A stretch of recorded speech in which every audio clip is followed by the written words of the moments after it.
Hello and welcome to this week's edition of Taiwan Talk. I'm Hope Ngo. Over the years, I've had the privilege of speaking to people from different segments of society. One narrative that blew me away involved persons who took a leap of faith and made a hard pivot from one career and into another. Now, for this week's show, I visited Taiwan Talks archives to uncover the stories of three guests who undertook their own career pivots. In 2022, I had the privilege of speaking with Frankie Gao, who at the time was working on First Generation. That's a highly acclaimed cookbook. Frankie was a designer who worked at Facebook and Airbnb before he became a full-time food blogger. This is his story. Food was always just like a passion project. Like it was just a way for me to stay creative and to kind of just like express myself in however I wanted to do. And so for me, I've always loved to cook for my friends and cook like dishes for my family. And I've also always loved photography. And so the kind of like design, photography, food thing kind of just overlapped. And then that's how I ended up taking my own photos and starting my Instagram and having this sort of like side gig of food, which ended up becoming the full-time job. So my mom, I don't know, she's been luckily, I think she was like pessimistically optimistic. She's always known my personality has always been to kind of like follow my gut. So like even with like high school, like I was really into art and drawing. And so I've always wanted to do art. And so when I told her I wanted to go to design school, she was like, I don't know about that. But like, I think I got really lucky in that she still supported me, even though she would voice her very strong opinions.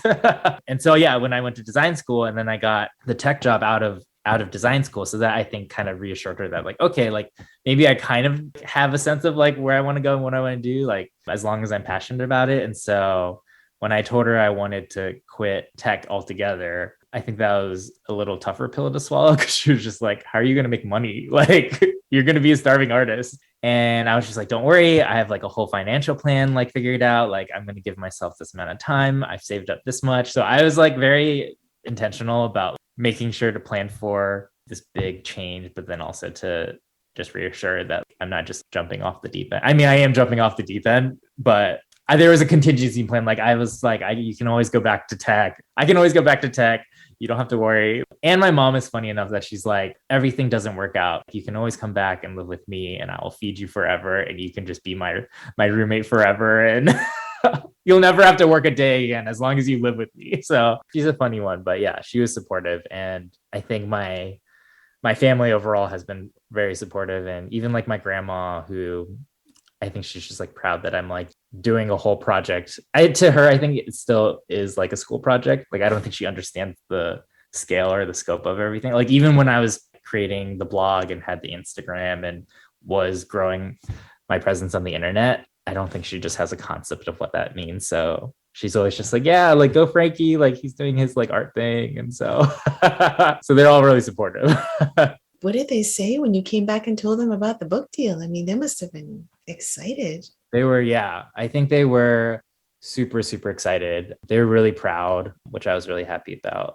I think they were just like surprised. They were just like, oh, that's crazy that people want to talk about these dishes that we just, eat every day at home, like with no big deal. They're just in Tupperware containers all the time that we just eat around the kitchen island, like something so casual.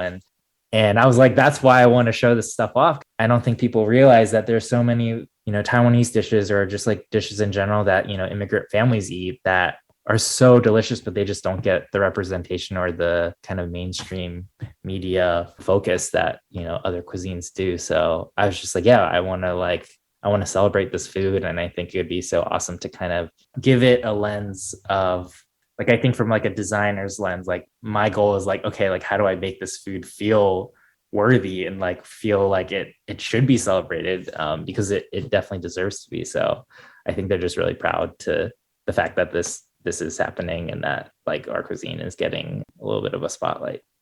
What do you want people to take away from the book?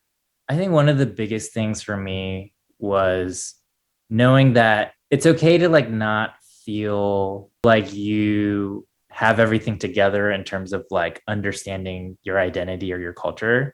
Because I feel like in writing this book, I realized I've always struggled with kind of feeling Taiwanese enough or feeling American enough. Like I've always been in this in between. I've always felt like this third culture kid.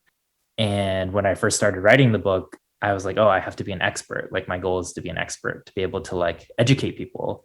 But really, like I think my goal was to just like let people know that A, like they're heard and that there's this kind of like not feeling like you belong anywhere feeling is okay and that it should be celebrated. Like those stories deserve to be told and that you don't have to have all the answers. And so I think that's like one of the biggest takeaways I want people to have. And in 2024, I met Mac Chen, who walked away from his job at TSMC to join his father-in-law's aquaculture business. This is his story. I got my master's degree from the University of Colorado in the United States around 2004. And my major was information management. When I graduated, I originally went to stay in the United States and start my career plan. But I thought about the tuition fee of more than $1 million a year, even though it was paid by my father. But it is more important to return to Taiwan to work as soon as possible. It is more important to serve and accompany with my parents. On the eve of graduation in 2004, I applied for Chen Electronics. That was a company that makes LCD screen. Around 2009, I left Chen Electronics and joined TSMC. And then I left TSMC around 2016 to engage the breeding business in Yong'an. Okay. A lot of people will say that TSMC was a dream job because many people in Taiwan want to work at TSMC. Was it easy for you to decide to leave TSMC? In February 2016, there was a severe cold wave in my wife's hometown, Yong'an. My wife was working in Hong Kong at that time. I went back to Yong'an to check on the situation during the Lunar New Year holiday. I found that more than 80% of groupers were dead. This situation was very serious. So I decided to go back to see what I can do. Originally, I encouraged my father-in-law to stop breeding. After all, if we encounter extreme weather again, there may be huge losses. If there is a bumper harvest, the price may be bad again. And in addition, the political situation, relationship between Taiwan and China are not stable. So the best way is stop planting groupers anymore. But after discussion with his production team members, he found that there were debts to repay. After all, each of them had debts of about 30 to 40 million NT dollars. So it is better to continue breeding.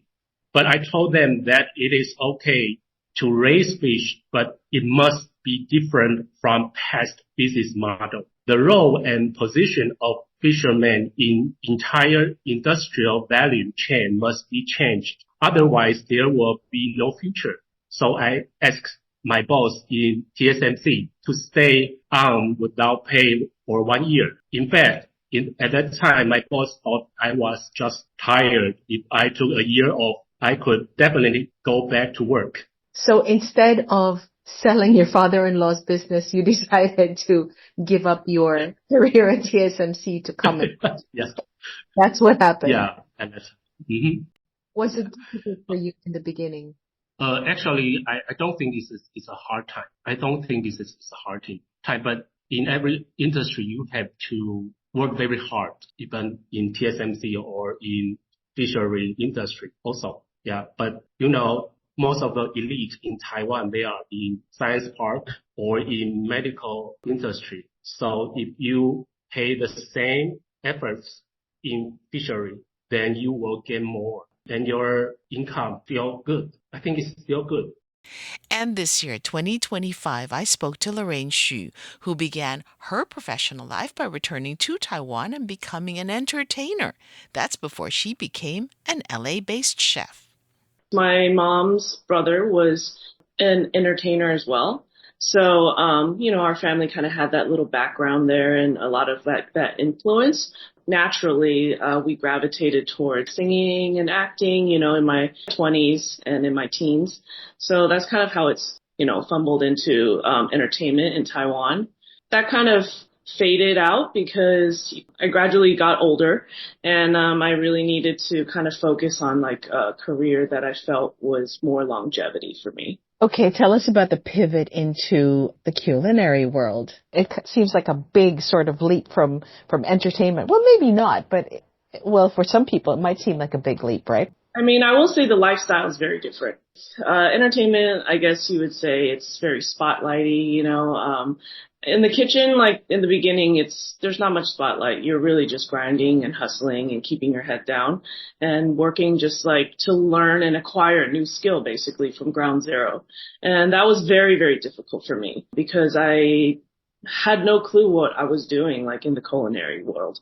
I wasn't very well introduced into it. I was just asked by a friend of mine to open a restaurant, and then I agreed because I just felt like it was a good turning point for me at that time in my life, to focus on something again, like that was, more grounding. At a certain age, you just start to realize, all right, I think I need to find like a really solid career for myself. Not that entertainment is not solid, but I just think that for me, like my personality, I fit better like behind the scenes. You could pick one experience that kind of cemented the decision to shift from entertainment into the culinary world. What would that experience be? I think it's an accumulation of experiences cooking at home. So I would always, for some reason, I don't know why, always just really want to cook for my family and friends. And that just brought me like an immense amount of joy. And it made me feel good to take care of like my mom, cause she hates cooking. She's not a fan of cooking. So I don't really know I do know where I get my culinary probably like skills from. Probably my grandparents, they were amazing cooks, but I was too young to have learned anything from them at the time. So therefore, I had to learn by myself. But I have memories, right? Like everybody has memories of their childhood and what they ate. That's like a story, that goes back for every chef. It's always a mom or a grandparent or a grandma.